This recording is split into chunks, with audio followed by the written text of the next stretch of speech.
Welcome to Focus Today. I'm your host, Perry Atkinson, and always a delight to have in the studio with us Patrick Doyle. He heads up Veritas Counseling.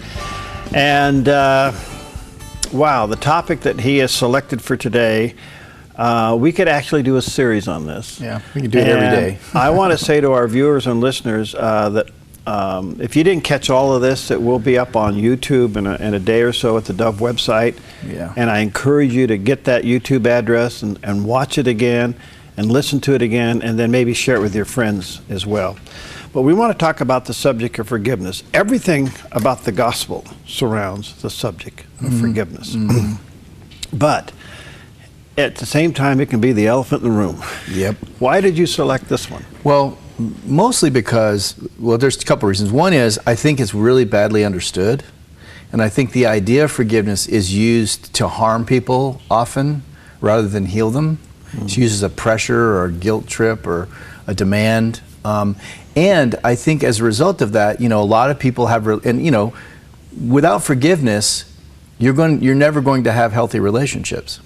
Because every time you put two people in a relationship, you're going to have the need for forgiveness. Well, there you go. Hello, marriages. Yeah, I mean, you know, kids, parents, friends, coworkers, it doesn't matter. People, you know, whether intentionally or otherwise, harm you. So if you don't have a process, and you know, in God's economy, the reason why He gave us this process was to help us not be in control or controlled by the harm that others do to us. So, and you know, here's what I've heard a lot, Perry, and this is one of the things I want to try to dispel today, is that, well, you're supposed to forgive me. Yeah. Well, so that's like somebody telling you that you have to let them off the hook or let them or be over whatever it is they did to you. Well, you also just told me that you're right and I'm wrong. Exactly. Yeah. Right. And so forgiveness, let's be clear, forgiveness, in my opinion, has nothing to do with the other person. It has nothing to do with that relationship in terms of the process of forgiveness. So in my case, I lived in an abusive home. My dad was violent and abusive, okay? And he harmed me a lot. And so I got to the place where I wanted to kill him. And I went to the library and I researched how to poison him. Okay, now I didn't do it, but let's just say I had. Would that have been justice? No. No. It would have been more harm on top of harm, okay? When someone harms you, what do you want? Well, you want justice. You want a retribution. Yeah. I mean, how many nights have I or you or others laid awake formulating the plans to harm the people who harm us? You know, I can't tell you the public speeches that I have put together in my mind to get those people back. Yeah. Exactly, because so, you know, God says that vengeance is His. Yeah. Which is a bummer because I want it. Yeah. You know, and so when somebody harms me, I want my pound of flesh. Okay? And let's just say that I get it. Is that going to bring resolution? Is that going to bring forgiveness? Is that going to bring healing? No. It's just deepening the problem of pain. Now more people have it. And so in my mind, the bottom line of forgiveness is really justice. Okay? When someone harms me, I want vengeance, but ultimately what I want is justice. I want to know that things are made right. And so I believe that God is 100% just. And He doesn't let any injustice go. Okay? But He has His own time frame and He has His own way. And I don't like it. We're being a little gut honest here today. I want my way when I'm hurt and somebody's wronged me. I'm not really patient. I'm not really that thoughtful a lot of times. I just want it taken care of. And so I've had many arguments throughout the years with God about how He's doing justice or how He's not doing justice. According to your exactly. So so I just want to set this up and we'll talk about all the other things as time goes on. But so I believe that God does justice every single time. However, I think God only does justice in two ways. Whoa. And number one? Number one is God pours all of His wrath out onto Christ instead of you or them. And thereby satisfies the justice of the wrong. Or he sends them to hell forever. Wow, that's pretty cut and dried. Right, but those are the only two options I see. He said, I've sent my son to pay the price. And then we also know that hell exists for that reason, for the judgment of God to be carried out, right? I don't necessarily understand it all or like it. I wish that maybe there was a third option where somebody could buy their way out. Maybe there's the whole thing where we could do that, but I don't think that's the case. So here's the bottom line for justice. Can I trust God to do the justice for the harm that I've received? Now that brings up another question.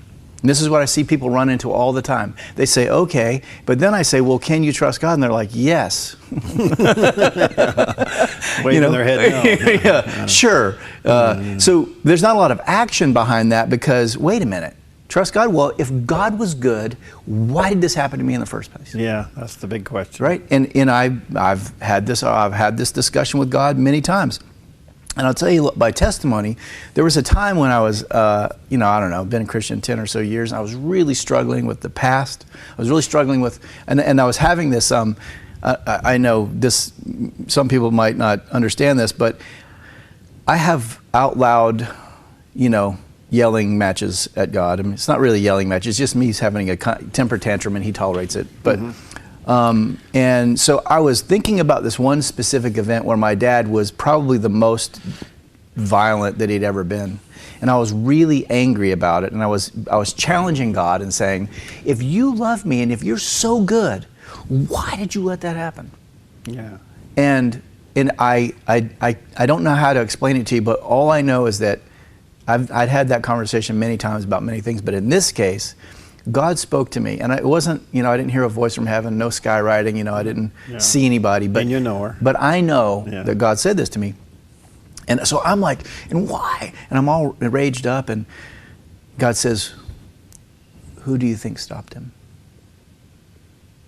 Because in that moment where he was the most violent, there was this moment where he just stopped. My dad just stopped. It was inexplicable. And I remember thinking, well, I've never considered that. And so then in my mind, it was like dominoes were like falling, like memories were falling, where I was remembering time after time after time where my dad just stopped. And God said, that was me. And now I'd never considered his presence in the evil of my father. And what God revealed to me later was, look, your father's evil wasn't me. Your father was broken, hurt, whatever his condition was. But I care about you, and I'm going to take care of you. And I was involved, and I'm going to take what he meant for harm, and I'm going to turn it to good. And so every day in my office, Perry, every single day, those experiences that I had lead to good. All right. But but in between all of that is a big process.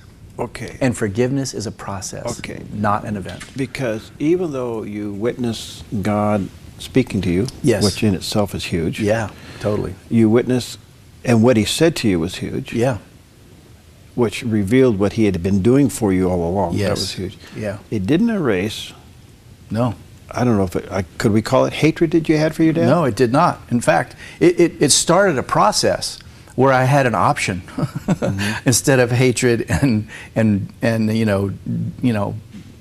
murderous rage. Yeah. I had an option like, oh, maybe God's doing something else. Maybe there is a hope that this isn't the end, that the only thing I'll have is this giant wound the rest of my life. All right. I know a little bit about your story, but I got to take a break here. Okay. But let me set this up. Your dad died. Yes. Before you were able to forgive him.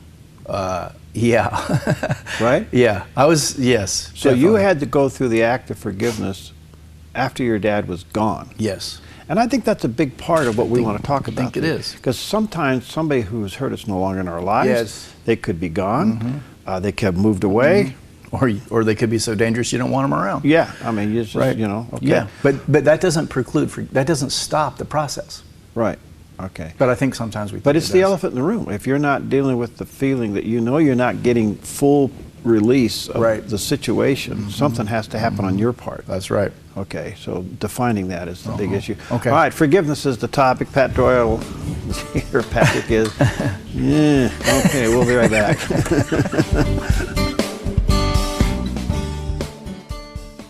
Hi, I'm Paulina and I work at the Dove TV. Did you know that when you support the Dove TV, you have a profound impact, not only in our community, but around the world? It's your continued support that takes the inspiration and hope in the programs we produce and makes them available to the thousands of people who are watching these videos online every week. Help bring encouragement and hope to our valley and beyond by making a secure online donation today at our website, thedove.us.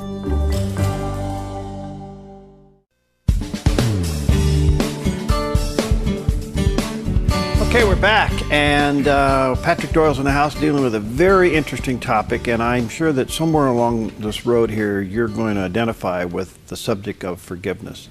The core message of the gospel is that God forgives you of your sins. Yeah. And he goes on to say, as you were forgiven, so forgive. So there's a commandment in this, a scriptural commandment in this, that freely you have received, freely give. Right. So you've received this forgiveness. You ought to demonstrate that. Yeah, but you don't understand what they did, Perry. Well, I said to the team earlier this morning when we were talking about you coming on. The older you get, the easier it is to just say, I'm moving on. I forgive you. The younger you are, the more that you want not only restitution but retribution. Yeah. And so I guess you just kind of age with the whole thing. Right. But at the end of the day, I have seen people where the light turned on about forgiveness. Not only did peace come into their lives, but their physical well-being improved. Yeah, your blood pressure goes down, your intensity level James goes down. says, confess your faults one to another. That's right. So that you may be healed. Right. Exactly. Now, I think the Orthodox and Catholic have it over the evangelicals because they go to confession. Yeah. They get it out. Yeah. So, I mean, there's healing in that, absolutely. What do you Even if there's nothing other than just saying it to someone you can't see, i.e. a confession booth, you saying it out loud takes a lot of power out of it. yeah. Okay, well, so in terms of forgiveness, we talked about before the break how, my dad was gone when I really started the process. I mean, here's the thing, and I know. But did you feel a need to start the process? Oh, I mean, your no. dad's gone, so why bother? He's out of the picture. I mean, I say this a lot, I'll keep saying it, but one of my favorite rappers, Christian rappers, he has a line in one of his songs that says, I was a drug baby. Big Mama drugged me to church every Sunday. Okay. And so I often tell people I'm a drug baby. God drugged me here. Okay. Forgiveness wasn't on my radar. Listen, the only relationship I had with my dad after he was dead was hate. But you had no peace. I had no peace, but listen, I didn't know I wanted to give up that relationship because it was the only one I had. I was afraid of losing what little relationship I had with my dad. I realized later that a hatred relationship was at least a relationship. But it's the only one you knew, so what else? What other point of reference did you have? Yeah, exactly. So when God starts talking about, me letting those wounds go, me starting to heal those things, I was like, you're crazy. I don't think that's possible. I had to be convinced over time that I could A, get over it and I could heal, and B, that, I wasn't going to die. All right, so then how did you process salvation based upon forgiveness? Well, that was the other thing is that here's the as one of my friends calls God, Jehovah Sneaky.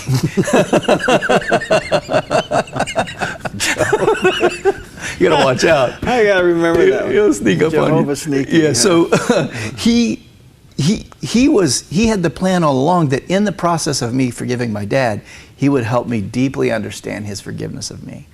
But those two things were connected. They weren't separate. Okay? And so that was very much ties in because in my early Christian life, I was all about, I was on an inquisition. I was gonna, conquer the world. I was gonna, and I didn't really deeply understand what it meant. I was just off to the races because, you know, I felt like somebody cared about me a little bit, and I'd never felt that. And God wasn't, you know, He knew what I needed, and so He took me through these steps. But so in terms of the forgiveness, you know, God starts to like look at me and say, you know, you want to get healed from this? And I'm like, no, yes, no, yes, yes, no. I was very conflicted because I didn't know. So long story short, you know, you get enough pain and you start to have maybe desires for other things. So I got to the place where the hatred was so consuming my life. It was hurting my relationships. I wasn't healthy at all in terms of, I was very reactive. And so when someone has a lot of unresolved injustice, you'll notice that they're very reactive. So they have I call it, they have a very sensitive injustice meter. So here's how I talk to people about it. Look, so in your soul, you got all these open wounds, right? That my dad hurt me, he cut me, he harmed me. I had all these wounds that were open. They didn't have any healing on them. Just open wounds. And so the wind blew, I was reacting. Now today, instead of those open wounds, what I have is scars. Now, here's the thing that one of the things I wanted to talk about today is that, look, people say forgive and forget. Just let me tell you, that ain't gonna happen. You're not gonna forget. And when somebody pressurizes you to forget, it's not gonna help you. Listen, I have a scar instead of an open wound, but let me just say, I'm not gonna forget what happened to me. And I don't want to. Knowing what happened to me is part of what makes me successful today. Being able to see the scar and know that it used to be an open wound provides hope for me, provides faith. It encourages me. It lets me know that God is working in my life, that He is who He says He is. So that whole idea of forgetting all this stuff, and listen, I wish we could. You know, my life would be easier if I could forget a bunch of stuff, but I can't. And I'm driving down the road, you know, and it's finding me. And so when somebody says to you, forgive and forget, that's an unrealistic, never going to be accomplished goal. Right. So let's just put that aside. Forgiveness is not about forgetting. Forgiveness is also not about saying what the other person did to you is okay. Okay, so it's not blindly.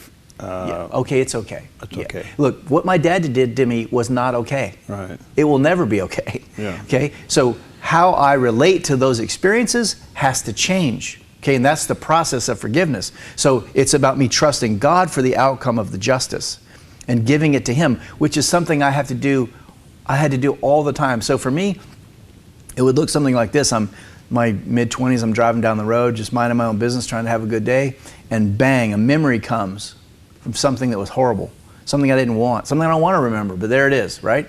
And so I'm like, oh, you know, and God's like, you know, so God's like, you know, let me have that. And I'm like, no, I'm good. No, let me have that. No. Okay, God, look, will you help me? Will you grant me forgiveness? Will you help me change this? Will you help me? Grant me forgiveness? Because here's the thing. I don't think forgiveness is something you muster up. I think it's something God grants you over time.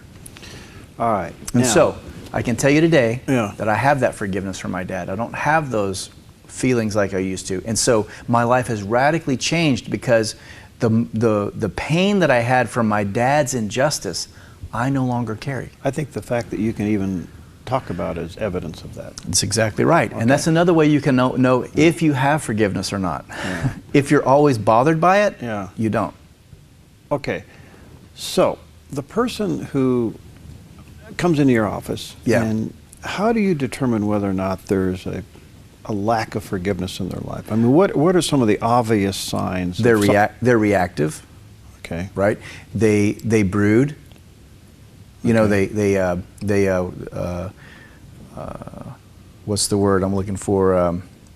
They're always mulling it over. Okay. And then you're not only mulling over, but you're writing the speeches, right? You know, or you're figuring out how to get even.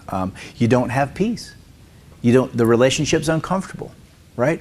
So, you know, if my dad were here today, I would have a relationship with him but it would still be distant. With boundaries. Yeah. Yes, because if he hadn't changed, No. I mean, you know, I remember years ago I worked in at Genesis Recovery Center. We were in the break room one day, me and a bunch of the counselors and stuff, and several of them had parent issues where, you know, they were trying to decide to put him in a home or how they're going to take care of him, and, you know, just all these, they were all just lamenting about this, and like 3 of them had the same thing going on at the same time, and I was listening, and finally I was like, man, I'm glad my parents are dead. And they all like snap their necks over like, you what? I'm like, if my parents were alive the way they were going, what a mess it would be, because they were so unhealthy. And so in a sense, you know, it was a mercy to me that I didn't have to deal with all that stuff all that time and suffer more wounds, you know. But you know, how do you say that? How do you see that as a mercy? How do I explain to my kids, if my parents are alive, no, you can't see them. They're too dangerous, you know. And so it's also the consequence of a lifetime of alcoholism. It's, you know, those consequences befell my parents because of their behavior. All right. You're saying that the act of forgiveness doesn't necessarily mean that you are excusing the other person's behavior, or that they're right, you're wrong, right, and what they did was okay. Yeah. So that means there has to be some kind of a mental adjustment in your head, right, as to why are you forgiving them. Right. So what would you say to somebody? Why should I forgive this person that has done this thing to me? Do you want them to control you the rest of your life? No. Or then you should forgive them. But you don't know what they did to me. I know. But trust me, I know what being severely harmed looks like. And I can tell you that the severe harm I had when I was not in a forgiving place was way worse than the harm that I've experienced in that forgiving place. And see, this is, you're on a very strong point, Perry, that people want to hold on to, because they feel like if they forgive, then they're gonna be at a greater risk of harm. In fact, I would say I'm more in control of my unforgiveness than I am of my forgiveness. That's exactly right. And so, because if I turn it over to God, because He's the only one that has the power to help me, I don't think human beings have the power. What we can do is we can practice good denial, but we don't have. I don't think we have within us the power to forgive. Well, I'll share one quick story. We'll take a break. Okay. I remember I was counseling a person on this very subject, and I knew what the problem was. I knew that the act of forgiveness had to be taken place, and there was no question that this person was violated. Right. There was a great injustice that had occurred. But they were more. They felt more secure by controlling the unforgiveness. Yes. And felt very insecure letting it go. Because I don't know what that's going to do to me. Right. You know, you're the puts them counselor. at risk, right. And I thought, how in the world can I make this point? So we're down to that. And I said, well, yeah, if you can turn this over to God, you're going to feel better. And, well, how's that going to happen? And I said, well, how's your overweight doing? And it was like a light clicked on. That they had realized that their obesity was tied to this emotional feeling that was being covered up with a food addiction. That's right. So when we are harmed, here's what happens. When we're harmed, somebody does us an injustice, and we don't deal with it, the vast majority of the time what happens is people end up doing themselves harm to cope with the injustice. Yeah. And it shows up physically. Absolutely. We overeat, we overdrink, we overwork, we hide, we rationalize, we look at porn, we play video games, we have relationships, we become religious, we do all kinds of things to avoid dealing with that reality. Wow. Forgiveness is the topic. Patrick Doyle's here. We'll take a quick break, and we'll be right back. Hi, I'm Paula, and I work at the Dove TV. Every day we get letters and emails from people who've been encouraged, blessed, and challenged by the programs on the Dove TV. But we couldn't do it without you. Did you know that more than 90% of our income comes from people like you? You can help us continue to bring inspiration and hope to our community by making a secure online donation at our website, thedove.us, or call us at 541-776-5368.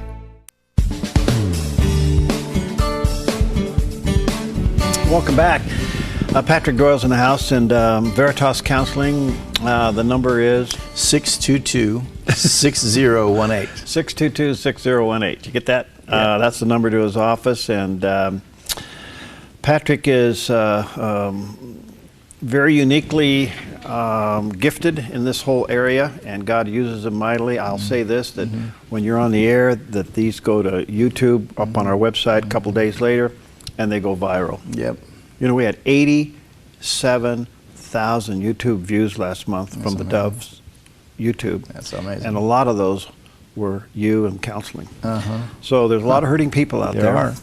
I get letters from those people. I know you do. I get emails from those people. It's really amazing to see the Dove's reach, how it's affecting people in other countries. I get stuff from other countries. I got a email from Greece the other day. Yeah. Somebody's, watching it in English in Greece and getting it. I don't understand, but, Well, God's using it. It is. He's using the content. And we're dealing with a subject today that is the core of everything. It's the act of forgiveness. Yeah. And it's the core central theme of the gospel Right. message, that your sins can be forgiven. Right. And and then Jesus said, as you have been forgiven, so you must forgive. Right. Forgive us of those who trespass against us. I mean, that's right there in the Lord's Right. Prayer. Right.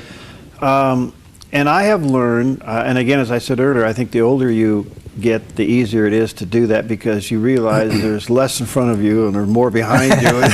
And you might as well get this cleared up now, because you just don't know. And so I think that let's have you describe the person that they know there's something in there that's wrong. Yeah. They just don't know how to identify it. What would you say? So a lot of times, none of us have one thing. All of us, if we've lived for any time at all, have been hurt on multiple occasions by multiple people at multiple levels. So, and the truth is, a lot of us live in a sort of state of denial. It's a way to survive. I just put it aside, just put it aside, just put it aside. But eventually it'll stack up, and you have a distinct lack of peace. Your mind is racing a lot. You don't have a lot of you don't have intellectual peace. It's you don't like quiet. Something's always got to be going. You got to have the radio on. You got to have the TV. You got to be distracted. Got to be doing something.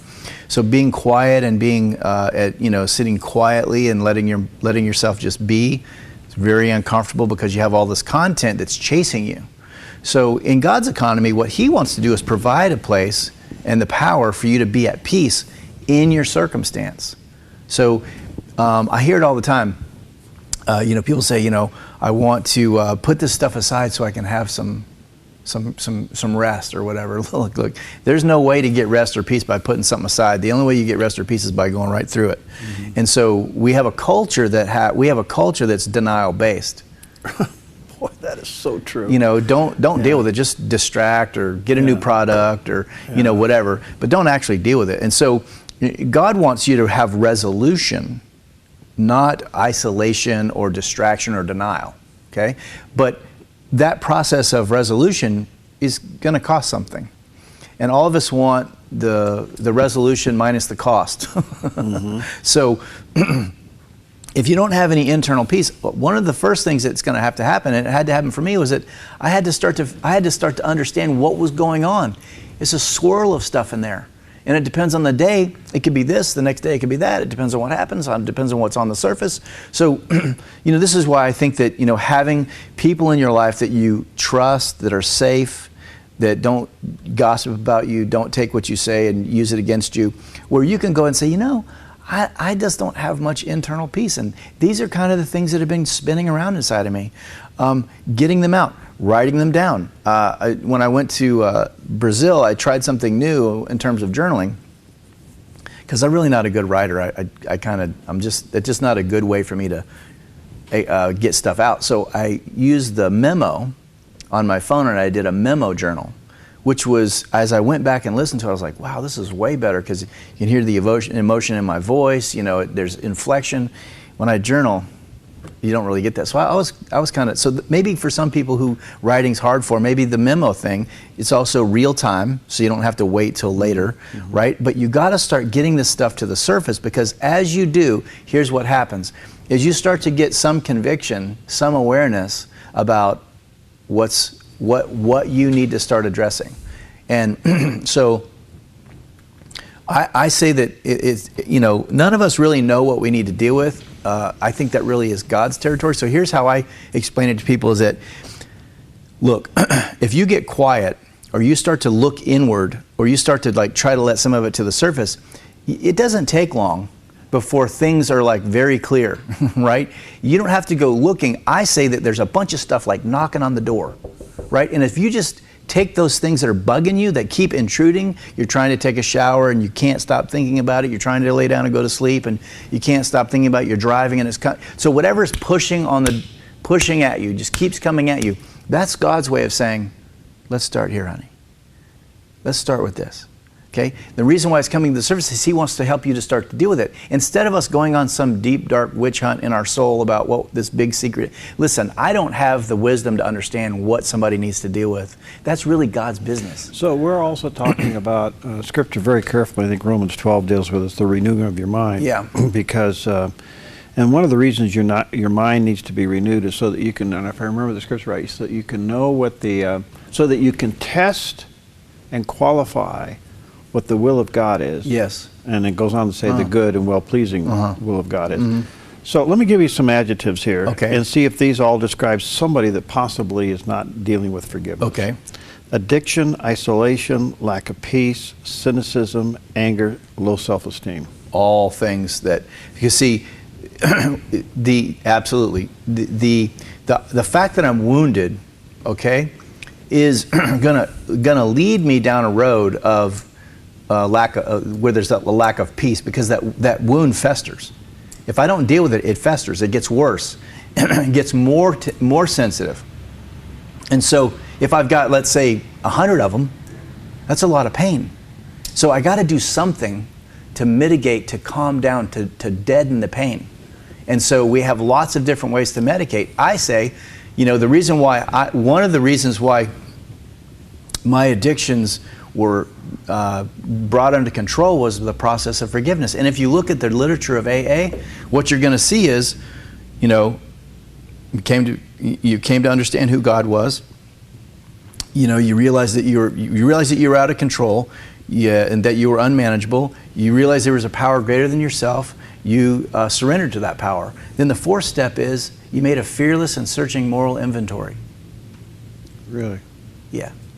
And then you seek to make amends, except for where to do so would cause greater harm. So the first steps of AA are about dealing with what has been haunting you, which is why we medicate.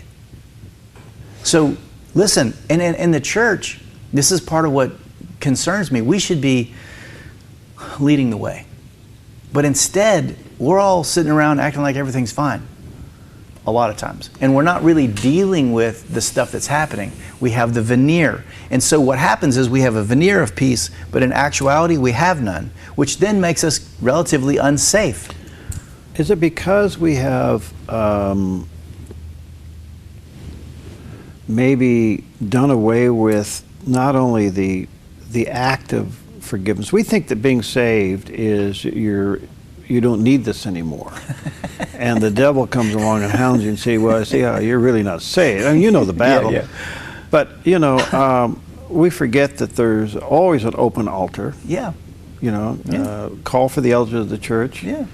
Anoint with oil, pray the prayer of faith, confess one another, you know, so that you may be healed. So there's all of that part of it. But the other thing is that I think we are looking for answers that might make intellectual sense, but we're still not allowing for the supernatural to take place. Right. Well, and just back to what I was saying before, I believe forgiveness is an act of God. He grants you forgiveness over time. And this idea that, hey, I forgave them, that's one-time event thing, that's not possible. What that is denial. Look, you know, my dad's harm of me is not something I can in one moment vanquish, because it was so painful, it was so real. I have memories. Today I don't have that stuff because God in His mercy has helped me come to forgiveness. So when I remember my dad, instead of it being like this, it's like, you know, God is good. Yes, that happened to me. I'm never going to forget. But instead of it being a liability, when the wound is open, that offense is your liability. Okay? When it's a scar, now it's part of my asset. So the skin actually where you're scarred over is actually stronger than the skin that was there before. So it becomes a part of your asset, not your liability. And this is what I see all the time. People in relationships with all this unforgiveness, and so they're very sensitive in terms of their wound sensitive because they're so wounded, and so their perception and their tolerances are all skewed. And so what God wants isn't to create harm. What God's saying is, look, I want to help you get to a place of freedom. And that's what forgiveness is it leads me to freedom. The problem is it's not instantaneous. Yeah, I think that's the big message here. Nothing is instant. It takes time. And when I'm in pain, Perry, I'm not very patient. I want fixed now. I will say that the old saying, between the prayer Yeah. and the answer, Yeah. God develops the saint. Yeah. And so there's a season there that Yes. you're going to go through. All right, I want to ask you a question. We'll take a break. Okay. It's a hypothetical. Imagine that. A couple divorces, but they still have to have interaction because there's kids involved. Yeah. So you want to forgive, but every time you're around that ex-spouse, all that stuff flares up. Right. What would you say to that person that's trying hard to move on? Okay, great. We'll take a quick break. We'll be right back.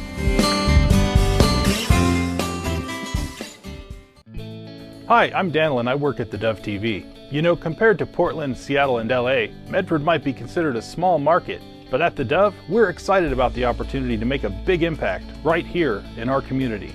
And you help make that happen. Did you know that more than 90% of our income comes from people like you?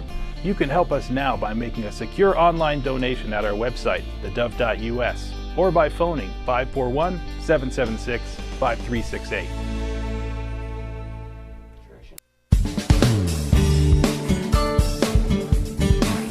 All right, Patrick Doyle and the subject of forgiveness.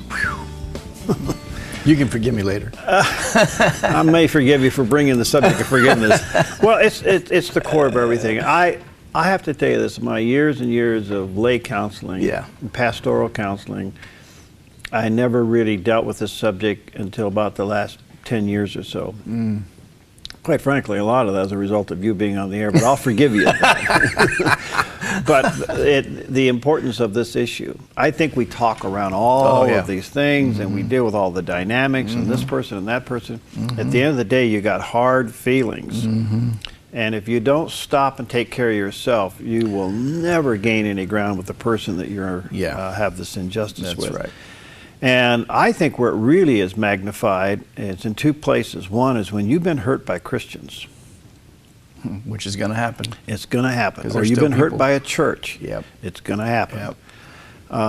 Boy, if you don't have both feet on the ground, it rocks your boat. And then the other one is if you've unfortunately have gone through a divorce, and you still have to maintain a relationship with your ex because there's kids involved. Right.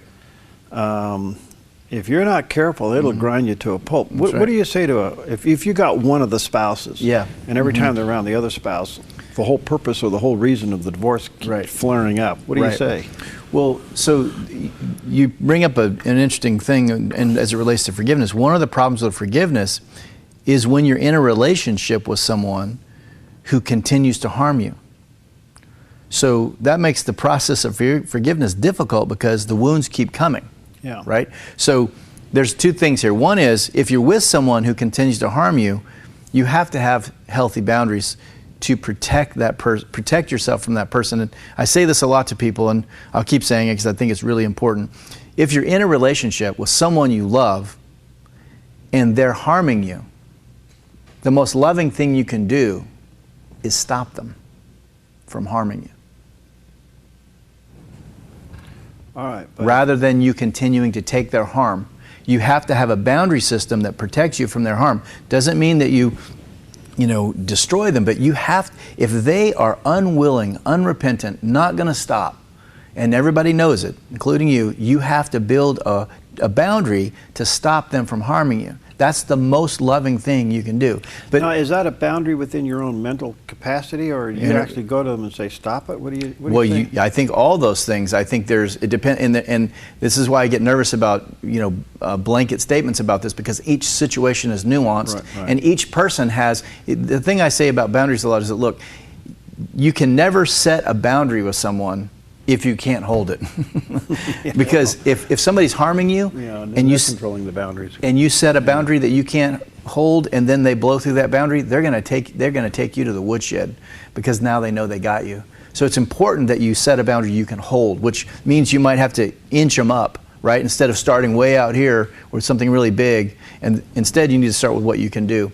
But either way, you got to start setting up a boundary system. So that's part of the forgiveness process, is for me to not put myself in harm's way. That's me being aware and caring about the other person and myself, instead of saying, oh, well, it's okay. Oh, well, it's no big deal. No, it is. If you're being harmed, it's a big deal. And don't say that it's not.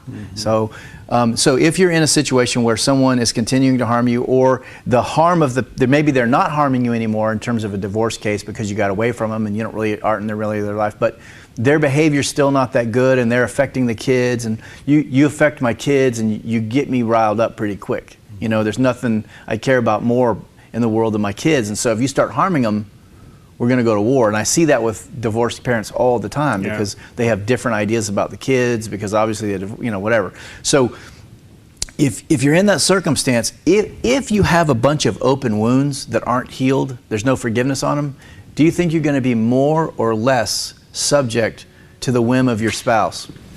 Well, you're going to be right. You're going to be much more reactive. So it behooves you to work through the process of forgiveness, so that when you're with them, they're not able to wound you as readily. Because here's what happens: somebody's in a bad relationship. It's been very painful. They get a divorce. No one wants to do that, but that's what happens, right? And then, so I am, I'm hurt just by the fact that we went through a divorce. So every time I see that person, if I don't have forgiveness or I haven't walked through that, what will happen is I'll get triggered by just the vision of just seeing the person, just watching them with the kids, hearing their voice, whatever. It can trigger me, because no one gets divorced because everything was good. Okay. And here's the other thing.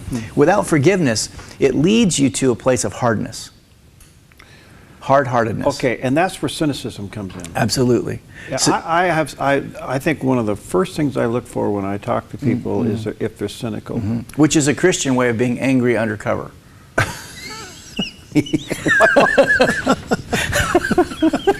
That's great. Angry undercover. I got to remember that. Okay. All right. Wow, that's powerful. All right. But anyway, you have all these signs, and I'm thinking, you know what? We got a long road here to go, because until there's an attitude change, the whole subject of forgiveness is just absolutely foreign. Right. So listen, back in the Old Testament, God and Moses had this conversation. The men of the community, the Jewish community, were putting their wives out, according to the scripture, for whatever reason. Just putting them out. Now, in that culture, they couldn't go get a job. They couldn't go get somebody else. They became Moses' issue. He had to take care of them. So he goes to God and he says, God, you got to help me. I can't, you got to let me give them a certificate of divorce so they can get somebody else. God says, okay. Because of the hardness of their heart, I will allow this. Okay? So I believe there's one thing, and only one thing, that ultimately destroys relationships. Hardness of heart. Hardness of heart. If you do not deal with the wounds of the person you're with to you, you will eventually end in a hardened place. Whoa, and let me speak to that point just for a moment. I've been in situations where I've seen somebody who's had a broken relationship, maybe with a boss or a superior or whatever. Right. And the hardness of that situation and that heart carried right over into the marriage. And that was the next point I was going to make, is that I have never been able to, Perry, I've tried, but I've never been able to harden a certain part of my heart. Really? Toward just one person. Yeah. When my heart becomes hardened, it affects everything. Yeah. It affects me in total. Yeah. So, and the reason why God encourages us to forgive isn't because He wants to torture us. It's because He wants us to not live in a hardened state. Yeah. But you're not going to live in life for very long without somebody harming you. It's just how it's going to be. So how we deal with the harm, or if we deal with the harm, becomes more important than whether or not we're harmed. Yeah. But most of us get hung up on well, they harmed me, they harmed me. Well, yeah, okay, I got that. I've been harmed, I get it. What are we going to do with it? Are we going to roll around in it. My grandmother used to have a saying. She's born in 1890. I don't know if I've told you this, but she's born in 1898. She thought she was born in 1900. She told me her whole life she was born in 1900. I went and did the Ancestry.com stuff, and I found her birth certificate. She's born in 1898. So she was 101 when she died. But she used to have the saying, you should never wrestle with a pig. Yeah. You shouldn't do that because you both get all muddy, but the pig likes it. Yeah. So you don't want to wrestle with a pig. Don't continue to allow the harm of someone else to ruin your life.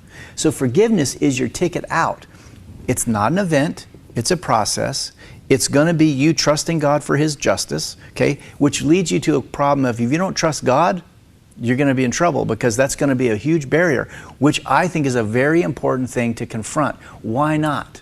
Ask Him the tough questions. If you have to have an all-out, freak out show with Him, I promise you, He can handle it.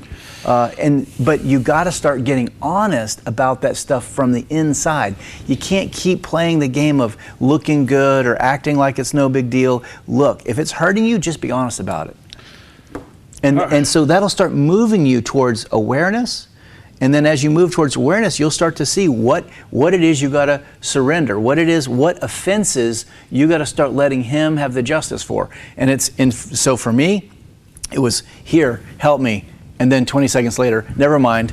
Yeah. And then, here, help me. Yeah. And then, never mind. And so it was this back and forth. But as that back and forth went, my wound went from open to scab to scar. And now I can say on many things I have a scar. I still have open wounds about other things because I'm still alive and there's still people in my life and people are still hurting me, and it's just how it is. So the idea, if we have the idea that we won't ever be hurt, we're good Christian people or whatever, and so harm won't come to us. Yeah. Well, that's a pipe dream. It's not real. I'm going to run out of time. We've got 2 minutes left. Let me ask you this. Okay. Do you believe in the term forgiving yourself? Yeah. Again, that's the other part of this is that... Because some will say, all right, well, only God can do the forgiveness. Yeah. But there is a forgiveness on our part. Yeah, well, that's part of what I'm saying is we have to work through. Do I believe that God did justice for my evil by pouring His wrath out on Jesus? Mm-hmm. Yeah, of course. Yes, I do. Yeah. Yeah. And so when that starts to really take root, you mean, so wait a minute, God, so I deserve, but you didn't, and I didn't do any, and so you love, okay.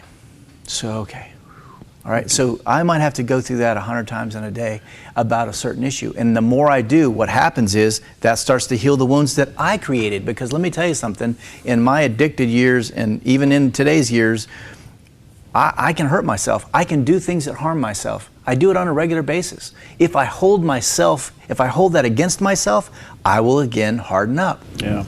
Can I be forgiven? That's the thing. And I talk to so many people, Perry, who will not believe, cannot believe, whatever, that God would forgive and that He knows.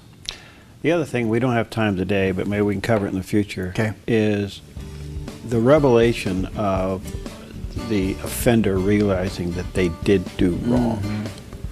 That's a whole nother show. Yeah, right. Because I think we've all done it. We've all have mistreated somebody. Yes, absolutely. And is there an act of forgiveness on our part to ask for forgiveness on what we've done? Absolutely necessary. If we did more of that, I've said this before, if I could make someone repent, I could change the world. All right, Veritas Counseling. 622-6018. 622-6018. Or you can go to veritascounseling.com. veritascounseling.com. And this particular show, again, will be up on the dove.us website in a day or so, on a YouTube site, and you'll be able to watch it again and share it with your friends. Thanks, buddy. You bet. All right, we'll see you next time on Focus Today.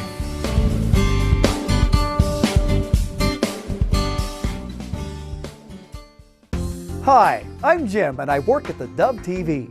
Every weekday between 6 and 8 a.m., our award-winning news and sports team bring you the best morning show around. It's live, it's honest, and it's a whole lot of fun.